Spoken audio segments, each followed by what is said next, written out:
We're now going to pivot from a deep dive in digital twins to looking at global network modernization. And our next two guest speakers are going to present on the case study at Scania, how they have digitally transformed their global logistics network, replacing legacy IT systems and infrastructure, and shifting towards a cloud-based hub that allows for automated execution as well as scalability.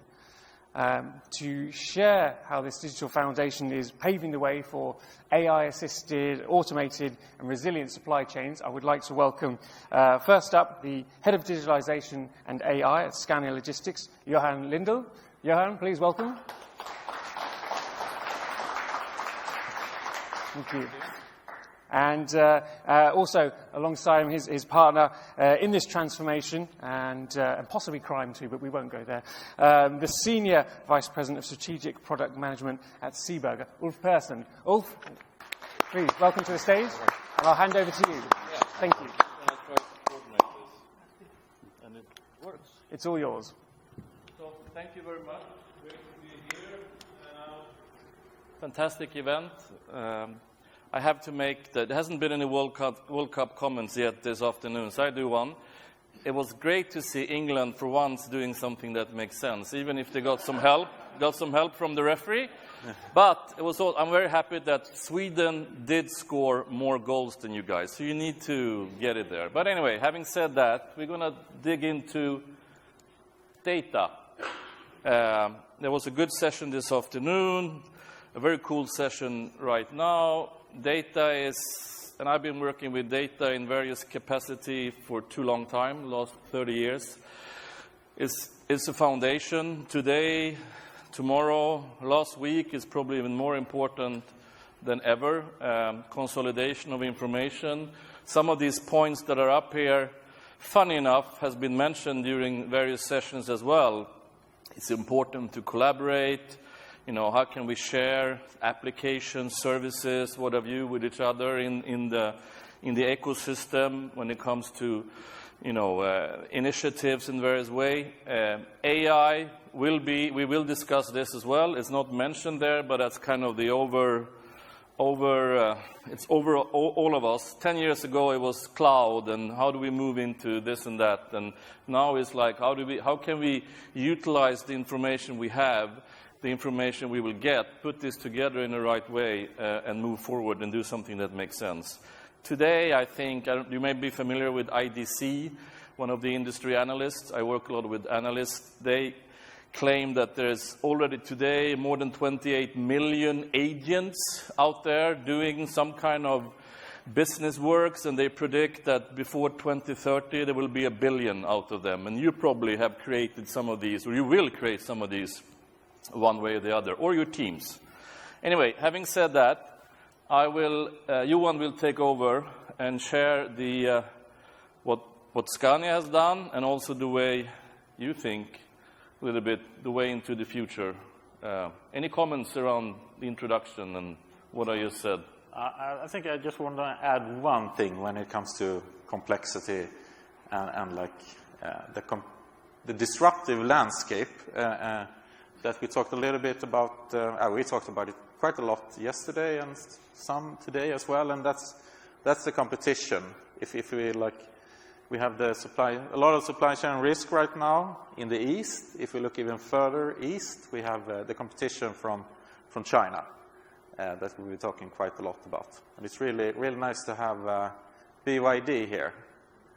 It was really interesting to listen to you yesterday in the morning. Really grateful for that. You have the best brand name in the world among the OEMs, I would say. Build your dream. It's amazing. But at least in the heavy truck industry, we're kind of used to having platforms living for maybe 5-7 years. Going to market in a good scenario is like maybe 36 months from design to production. Now we have competitors putting trucks on the market within years. And that obviously puts a lot of pressure on us. And thanks for moving to the next slide. So I want to continue the story in China, actually, but a few years earlier. So like going back maybe 3 years ago when we were like about to start our third industrial hub in China. So we have one in Europe, you know that. We have one in Brazil and Argentina, you know that as well. And now we have one in China. And where we were back then, we had a number of challenges. We know that during the coming years, we needed to, looking at our inbound logistics side, and also other sides, of course, of our business, but that's where we have this context. We know we needed to scale, and we know we needed to scale fast, because looking at our ambition in China, we will have more or less the same volume as we have totally today when it comes to how many trucks we manufacture. So then we like had the challenge how to scale this without scaling with people. And also the other challenge was that we needed to involve our supplier network. And until then, we had worked with our supplier network on the inbound side with an EDI solution and with our own EDI support and our own EDI developers. And we had a one-to-one scenario between supplier collaboration case and the Scania agent, human agent, that is, working with the supplier. And now we had the challenge that we needed to start collaboration projects with around 2,000 suppliers. So, and where we like took off was that we didn't really look at technology. We looked at what is it that we need, what do we need to succeed. So we came up with the concept EDI as a service. So we wanted to be elastic on the integration side, on the infrastructure side, but we also needed to be elastic on the support side and the development side. And at the same time, we were working with, since we're talking a bit on the integration space here, we were, for our, looking at the integration strategy at Scania, we had an API-first approach, we still have. But we saw an opportunity to kind of see EDI and B2B as something else than integration, as a software as a service, hence EDI as a service. So that's where we started to talk to our partner Seeberger about this, because this was something that we didn't find on the shelf anywhere. So we had a common discussion on how we could arrange this to be a software as a service in the cloud. And so what we did do in practice then is obviously we moved to the cloud, but then we also on top of the cloud we built a collaboration layer together with Seeberger then. And we also standardized all our EDI integrations to be able to do what comes next here. And that is outsourcing the supplier onboarding to the suppliers. So basically what we did do is that we created a self-service for the suppliers, having an API enabling us to do that, so they could validate everything they did against our B2B service. And then we also automated the next step, so we had another API creating the supplier entity on the system, leaving much less for us to do. And let's wait a bit. So then looking at where we were before, we were 18 FTEs involved in the B2B delivery. After this, we have 4 operational FTEs at the lower cost, but with higher capacity. And back then, I mean, the ambition was to spend more time on strategy and innovation. But, so a huge ROI just there. But there was something else around the corner. Yeah, and you told me when we were preparing this as well that we're not going to use the word luck, but still, when you were doing this, obviously the whole AI, what have you, took off a couple of years ago, and now with what's happening, we also realized together, because we're also working on a few new initiatives, that having now a quite strong integration foundation in place, it was easier, and it is easier because you're doing a lot of things to move maybe towards a more autonomous way of managing logistics. So where are you now, and how are you thinking? Yeah. I don't know if this is the end goal. I think we're still trying to figure out the end goal, all of us, one way or the other, but maybe share. Yeah, if we begin in that end, that's maybe the most exciting thing, because when we were trying to imagine or design the future, now we are at a state where wherever we go, it will be industry first, because no one has really done this. And one American president said something very wise. The best way to predict the future is to create it. It was not Donald Trump. But let's go back then. So when we had the ChatGPT moment, we were already, as you said, we had the foundation, and we had organized ourselves in a different way, where we invested in people who wanted to work with strategy and innovation. And then after the ChatGPT moment, when we did our AI literacy and AI adoption push and put AI into the hands of these people, we really did see magic. And we can take EDI as an example, which is historically like maybe considered as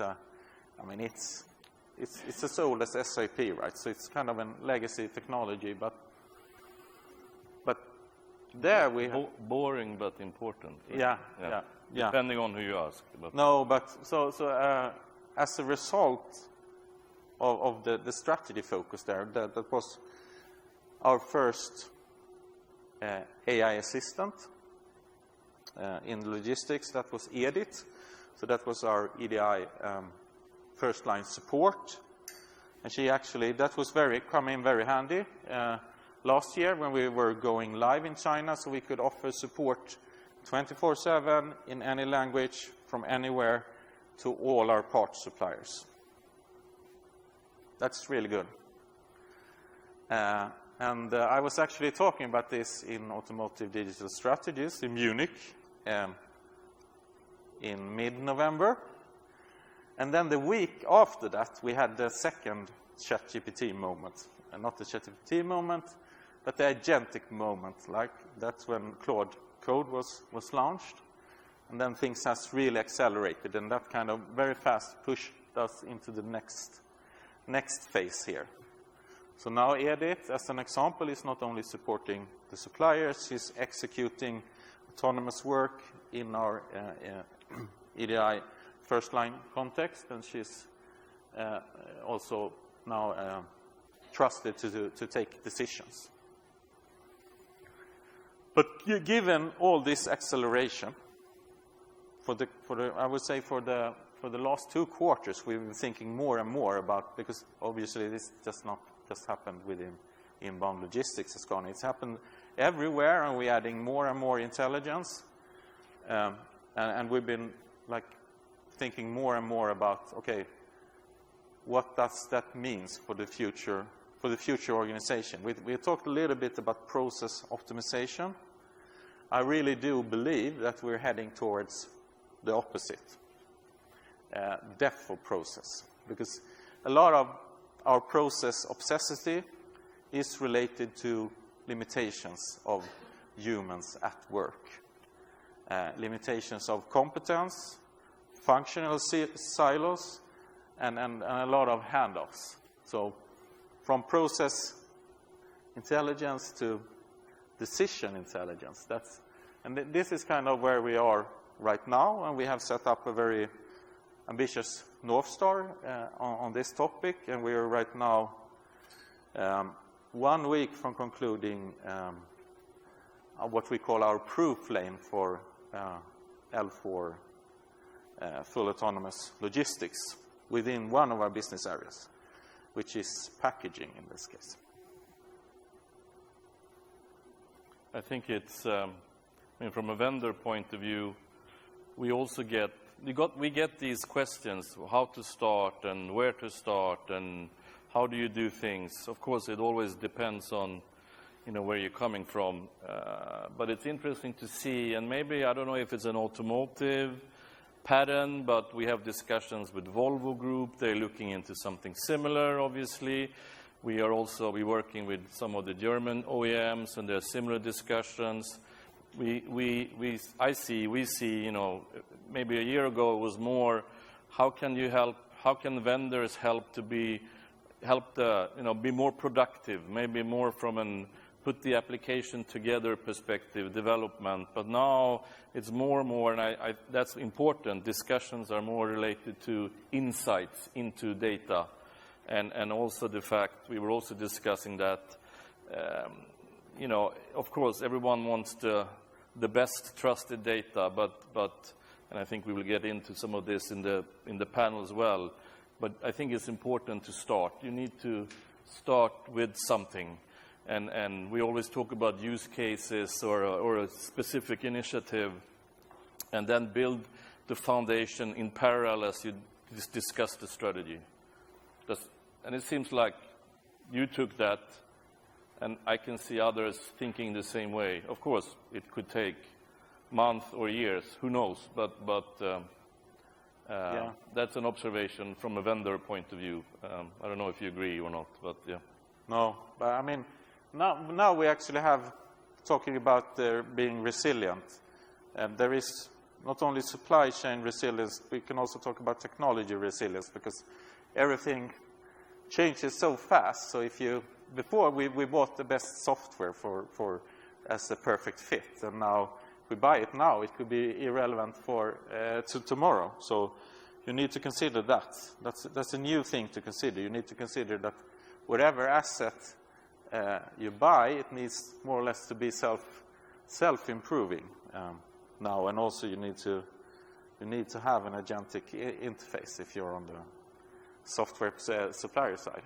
But one other thing, we also had, since I talked about ChatGPT moment, we had the coding agent moment, and then we had the next step towards AGI with the launch of Mythos, right?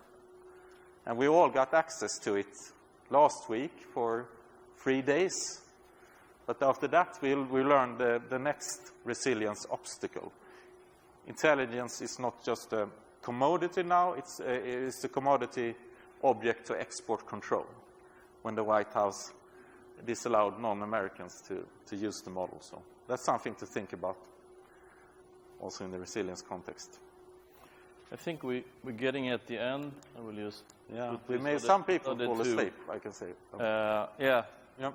Maybe we scare, or it's silence, or I don't know, maybe after lunch there's something. But 2 more things. And we've discussed automation. Self-services was important for you, and that's something we see as well. And self-services today will definitely blend in agentic, AI thinking. How can you expose services in an easier way, user experience and what have you. And of course, the collaboration is key. We've heard that a few times during these 2 days. Maybe the lack of it, but also various initiatives to improve collaboration and the partner network. So with this, we are done.